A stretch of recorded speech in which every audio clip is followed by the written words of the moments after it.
Barcelona, Real Madrid, Manchester City, not only sport, tapi itu mereka memang sudah menggabungkan sport, lifestyle, dan entertainment. Nah, itu yang ingin kita coba hidupkan di Rans Cilegon FC, di Rans Peak Basketball. Itu yang memang kita akan coba hidupkan ekosistemnya. Mudah-mudahan dengan Rans mungkin kita keunggulannya dengan digital kita. Tetapi juga kan untuk sepak bola ya bukan berarti digitalnya bagus terus timnya bakalan bagus, enggak. Karena ada digitalnya cukup kuat ya bisa mensupport tim bolanya lebih baik lagi, tim basketnya lebih baik lagi. Jadi kita coba ya ini kan zaman udah edan ya, jadi kita harus pinter-pinternya mengkolaborasikan ini itu dan ini itu untuk menambah value gitu Pak Pandu. Ya udah bener lah nih. Paling serius loh, Ras, kita ini serius karena ngomongnya soal bisnis tiba-tiba jadi serius-serius gitu loh. Gue belum pernah lihat 10 menit serius. Biasanya bercanda-bercanda. Iya. Nah makanya gue pengen nanya, lo kan sekarang udah mulai makin serius, makin maksudnya ya udah jelas lah you're a public figure. Tapi ini transisi loh, Ras, dari entertainer menjadi pengusaha itu. Lo mindset lo berubah nggak? Atau ada yang nambah nggak? Atau apa yang berbeda nggak sih dari itu? Karena kan beda. Lo sekarang bukan aja dibayarin, lo mulai membayar. You're no longer an influencer. You mungkin mencari influencer. Gitu-gitu loh. Iya. Ya sebenarnya sih sekarang tetap as a Raffi Ahmad gue nggak bisa berubah. Kayak contoh ya gue tidak bisa melupakan asal gue dari entertain. Maksudnya gue nggak bakal meninggalkan dunia entertainer gue sebagai dunia entertain gue sebagai entertainer. Gue nggak bakal melakukan itu. Tapi sekarang bekal gue yang ada di entertain gue jadikan nilai plus untuk gue bisa berkembang di entrepreneur. Jadi memang tantangannya pasti akan lebih sibuk dan lebih capek. Tapi prinsip gue kan memang kalau kita belum capek ya belum sukses. Jadi ya nggak apa-apa, kita harus capek dulu kan. Jadi kita harus capek dulu. Ya sekarang untuk jadi entrepreneur ya gue juga mencoba untuk membuka link belajar sama siapa Mas Pandu, sama ada Pak Tanto, sama Om Doni, sama siapapun ya yang memang bisa membantu. Karena ya gue pun harus banyak belajar. Tapi ya itu pastinya akan lebih capek tapi gue happy untuk jalanin. Dan gimana tuh misalnya pembangunan tim? Karena kan sekarang beda, Raffi juga timnya lumayan besar, tapi sekarang menjadi institusi, Anda beli aset-aset nih. Gimana sih cara Anda, misalnya tahun depan deh, ini kan tahun depan udah mau akhir 2021. Tahun depan challenge atau kesempatan terbesar menurut Raffi apa buat Raffi? Challenge terbesar untuk tahun depan, karena ada beberapa ibaratnya roadmap-nya corporate-nya Rans yang memang harus kita wujudkan di tahun depan.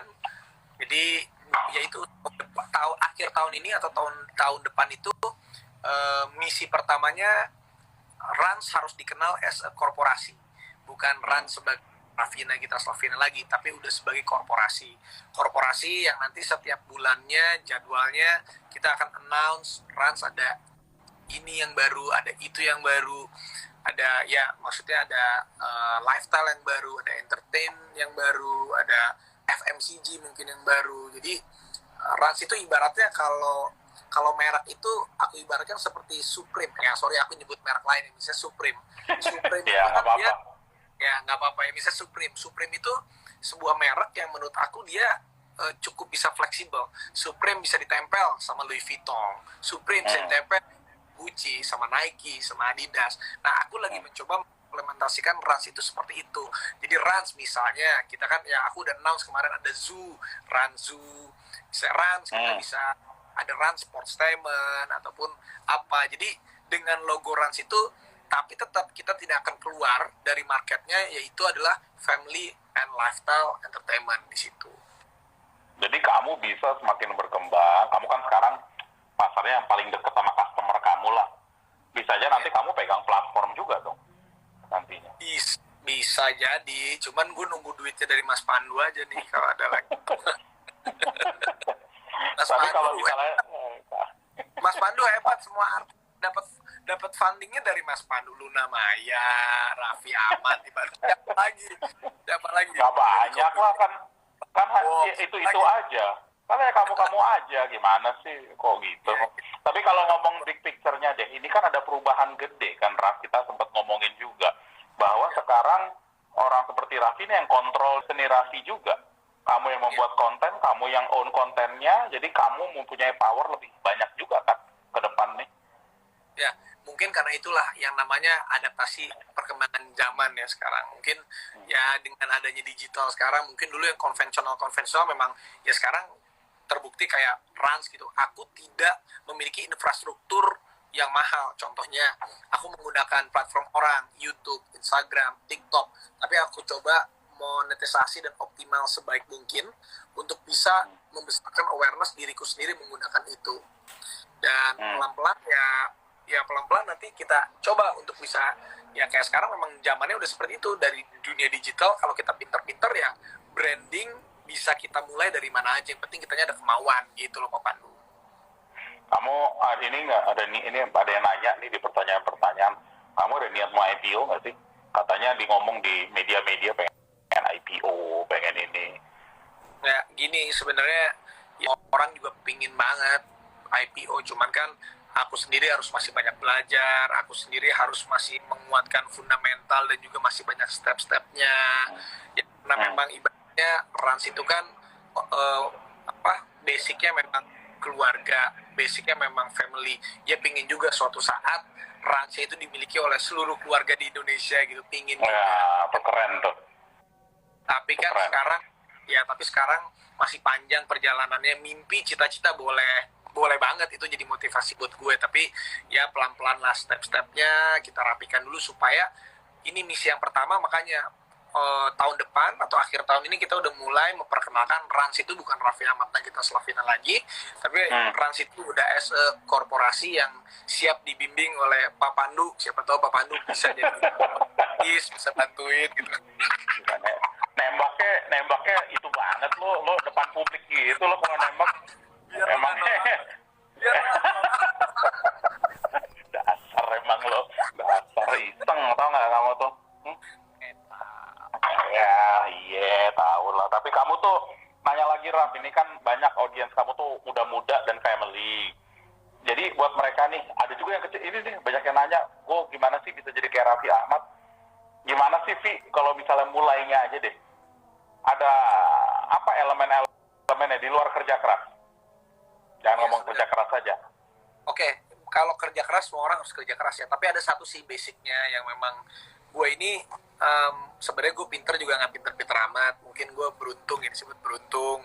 Cuman gue ini banyak dibantuin sama orang. Jadi intinya itu silaturahmi dan kita baik sama orang itu lebih penting dari segalanya.